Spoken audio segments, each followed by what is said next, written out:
Shalom, shalom, shalom. Selamat pagi masyarakat iman yang dikasihi oleh Tuhan. Hari ini kita akan bersama-sama percaya bahwa dunia ini adalah bagian dari rumahnya Tuhan. Kalau dunia ini rumah Tuhan, bukan cuma gereja, maka kita harus jaga yang ada di rumah Tuhan ini. Dunia ini juga bagian dari satu rumah besar Tuhan. Kalau yang tuan rumahnya adalah tuan rumah yang murah hati, maka kita pun yang di dalamnya harus juga murah hati. Mari bersama-sama kita awali dengan memujikan PKJ 288. PKJ 288 bait pertama dan yang kedua, inilah rumah kami. PKJ 288 bait pertama dan yang kedua, inilah rumah kami.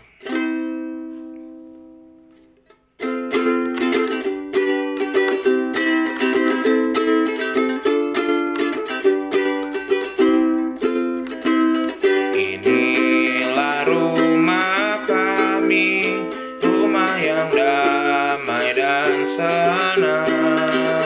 Siapa yang menjamin, tak lain Tuhan sajalah. Alangkah baik dan indah jikalau Tuhan beserta. Sejahtera semua, sekeluarga bahagia.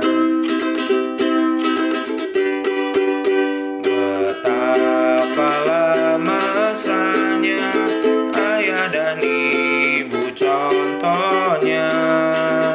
Semua anak-anak ikut teladan tindaknya. Alangkah baik dan indah jikalau Tuhan beserta.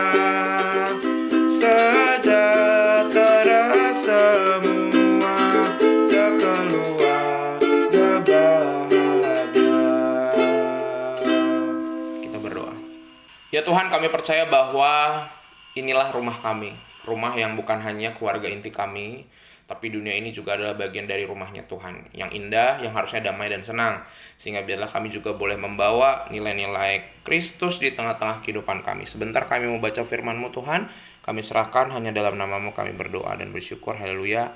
Amin. Bapak Ibu Saudara, bersama-sama kita lanjutkan bacaan kita dari Keluaran 29. Keluaran 29 ayat 1 sampai yang ke-7. Keluaran 29 ayat 1 sampai yang ke-7 akan menjadi bacaan kita hari ini. Keluaran 29 ayat 1 sampai yang ke-7. Dengarkanlah sabda Tuhan. Inilah yang harus kau lakukan kepada mereka untuk menguduskan mereka, supaya mereka memegang jabatan imam bagiku. Ambillah seekor lembu jantan muda dan 2 ekor domba jantan yang tidak bercela, roti yang tidak beragi dan roti bundar yang tidak beragi, yang diolah dengan minyak, dan roti tipis yang tidak beragi, yang diolesi dengan minyak.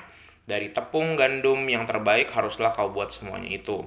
Kau taruhlah semuanya dalam sebuah bakul dan kau persembahkanlah semuanya dalam bakul itu.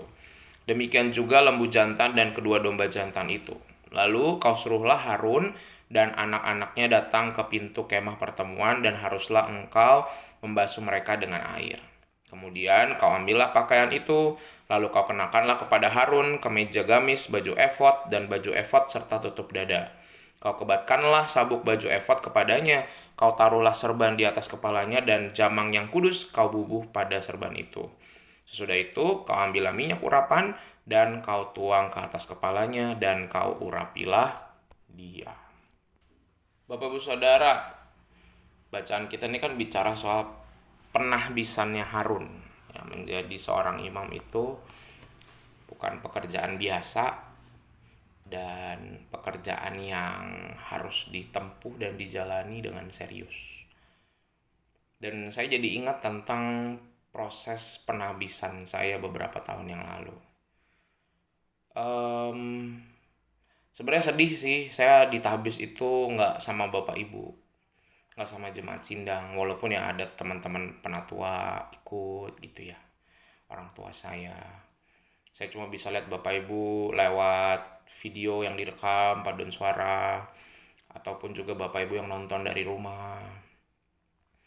Tapi saya merasa pada waktu saya tahu penabisan saya akan digabung bersama dengan orang Kebonjati dan orang Cicurug, sebenarnya saya sedih banget karena saya udah minta sama Tuhan, Tuhan saya tuh mau tahbisnya di gereja Sindang, nggak mau, bahkan pernah ditawarin nanti ditabisnya pakai gedung Pengampon, gedung Rahmani, nggak mau, saya bilang saya mau di gereja Sindang. Saya nggak peduli pendeta mau cuma datang 1-2 orang kek, yang penting saya sama jemaat saya.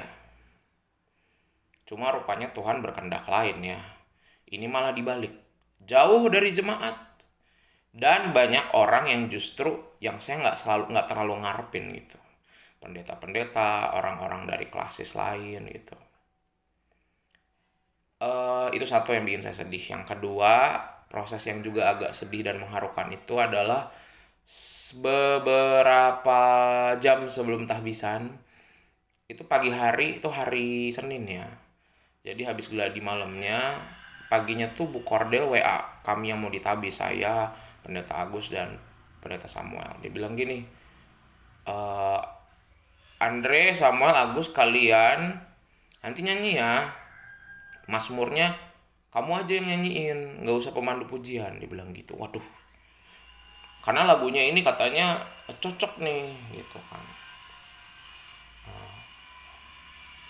Dan lagunya familiar, saya agak lupa ya, cuman yang saya ingat kata-katanya ya, pokoknya Mazmur, ada kata-kata ini bahwa Tuhan memaklumkan kita, bukan karena hebat kita, tapi Tuhan memaklumkan kita, memaklumkan jalan kita. Pas saya lagi latihan nyanyi, karena saya pikir ini Mazmur biasa, bisalah gitu nyanyi. Itu lagi di jalan, bapak saya bawa mobil, ibu saya, adik saya, sama pembantu saya, kami berlima gitu ya. Terus saya nyanyi kan, nggak tahu tiba-tiba air mata menetes, satu dua, banyak, nggak bisa nyanyi tiba-tiba karena nangis. Terus ibu saya juga bingung sama adik saya, bapak saya, kenapa kakak nangis katanya. eh Langsung keingat sih kata-kata itu tentang bahwa Tuhan memaklumkan kita. Jujur bapak ibu, saya secara pribadi merasa nggak layak jadi pendeta, sama sekali nggak layak. Dibanding teman-teman saya yang lain yang lebih hebat, khotbahnya lebih bagus, pelayanannya lebih maksimal, secara fisik mendetani banget. Saya ini kan udah gemuk, kecil gitu ya. Terus secara suku juga nggak jelas, saya campur-campur. Saya banyak kurangnya gitu. Termasuk ngadepin jemaat sindang juga, saya juga berkali-kali nyakitin jemaat sindang. Sehingga saya ngerasa, Tuhan kayaknya apa orang lain aja, kenapa saya gitu. Tapi Tuhan bilang, aku maklumin kamu kok. Maklumin jemaat kamu, maklumin semua orang yang percaya sama aku, bahkan orang yang belum kenal aku, kata Tuhan. Aku memaklumi, makanya aku sayang dan aku turun ke dunia untuk disalib dan menebus kalian. Itu yang terlintas ketika menyanyikan lagu itu. Jadi nggak ada apa-apanya. Ketika saya ditahbis, momen pagi itu, kesalahan hati saya ketika nggak bisa sama jemaat untuk ditabis bersuka cita bersama, saya jadi dibuat yakin sama Tuhan bahwa jemaat sindang itu bahkan nggak hadir saat ini, tapi jemaat sindang adalah jemaat yang sangat sayang sama saya. Nggak peduli, mungkin nggak ketemu secara fisik, tapi mereka, nama saya selalu ada di hati Bapak Ibu. Itu yang bikin saya kuat akhirnya. Saya percaya ketika saya ditahbis, waktu diberkatin pendeta-pendeta, saya nggak terlalu peduli sih. Saya lebih peduli bahwa ketika saya menunduk di hadapan Tuhan, Tuhan menabiskan saya, di belakang saya ada tangan-tangannya Bapak Ibu yang memberkati saya, sehingga saya jadi kuat dan bisa jadi pendeta di Sindang. Dan semoga saya bisa lama, selama mungkin lah di Sindang, sampai Bapak Ibu bosan. Pokoknya saya hanya akan pergi dari Sindang kalau sudah diusir sama jemaat Sindang. Kalau belum, saya akan bertahan di sini. Karena jemaat ini yang menumbuhkan saya, yang juga sama kayak Tuhan yang memaklumi saya dengan segala kelebihan dan kekurangan saya. Dan saya akan terus mengasihi jemaat Sindang sekuat saya. Sampai titik darah, sampai nafas, saya akan berikan semua. Karena Tuhan sudah mengasihi saya lebih dahulu. Dan semoga seperti hari ini malah saya jadi curhat ya. Tapi saya percaya Bapak Ibu pun juga adalah orang-orang yang dimaklumi Tuhan. Saya percaya kalau Tuhan sudah tempatkan Bapak Ibu di sini, Tuhan nggak salahin tempat kok, nggak salah tempatkan. Kayaknya saya di keluarga yang salah deh. Saya kayaknya di gereja yang salah deh. Saya kayaknya di tempat usaha yang salah deh. Enggak, Tuhan nggak pernah salah. Sehingga kalau hari ini Bapak Ibu sedang dalam pergumulan, dalam pekerjaan, dalam rumah tangga, ataupun dalam pelayanan, percayalah, badai pasti berlalu. Dan Tuhan memaklumi kita kok sampai hari ini. Dan Tuhan udah rancangannya udah sampai di titik akhir. Dia udah tahu kita mau jadi apa tuh, Tuhan tahu. 50 tahun ke depan Tuhan udah tahu. Jadi kita gak usah khawatir. Tuhan kita Tuhan yang sudah maha berencana. Kita cuma diminta untuk percaya. Pasrah aja. Percaya aja bahwa Tuhan pertolongan yang gak pernah terlambat. Dan kita pun tidak pernah salah tempat. Kita adalah orang-orang yang dikasih Tuhan, diteguhkan. Bukan cuma pendeta yang ditahbis. Bapak Ibu juga ditahbis, dipilih, dibaptis untuk menempuh jalan yang sama seperti yang Tuhan lewati. Bukankah itu hal yang sangat berharga? Kita dipilih dan melewati jalan yang sama. Tuhan mampukan. Amin. Mari kita berdoa. Tuhan, terima kasih kalau hari ini kami boleh bersama-sama melihat kehidupan kami sebagai orang-orang yang dimaklumi Tuhan. Tuhan memilih kami, Tuhan tidak salah pilih. Cuma kadang-kadang kami merasa kami gak layak. Kami merasa kadang-kadang hidup kami terlalu berat. Kami merasa kadang kami di tempat yang salah. Tapi kami percaya kami tidak pernah salah tempat. Tuhan sudah punya rancangan yang indah.